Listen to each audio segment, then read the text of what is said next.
اعوذ باللہ من الشیطان الرجیم بسم اللہ الرحمن الرحیم سورۃ البقرہ آیت نمبر 126 وَإِذْ قَالَ إِبْرَاهِيمُ رَبِّ اجْعَلْ هَٰذَا بَلَدًا آمِنًا وَارْزُقْ أَهْلَهُ مِنَ الثَّمَرَاتِ مَنْ آمَنَ مِنْهُمْ بِاللَّهِ وَالْيَوْمِ الْآخِرِ قَالَ وَمَنْ كَفَرَ فَأُمَتِّعُهُ قَلِيلًا ثُمَّ أَضْطَرُّهُ إِلَىٰ عَذَابِ النَّارِ وَبِئْسَ الْمَصِيرُ۔ ترجمہ: اور یہ کہ ابراہیم علیہ السلام نے دعا کی، اے میرے رب، اس شہر کو امن کا شہر بنا دے اور اس کے باشندوں میں سے جو اللہ اور آخرت کو مانے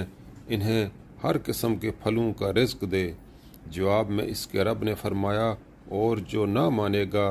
دنیا کی چند روزہ زندگی کا سامان تو میں اسے بھی دوں گا،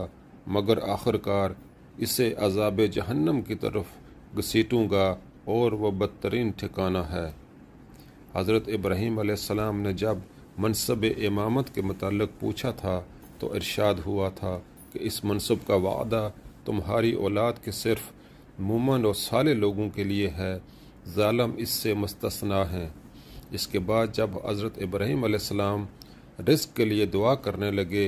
تو سابق فرمان کو پیش نظر رکھ کر انہوں نے صرف اپنی مومن اولاد ہی کے لیے دعا کی، مگر اللہ تعالیٰ نے جواب میں اس غلط فہمی کو فوراً رفع فرما دیا اور انہیں بتایا کہ امامت صالح آور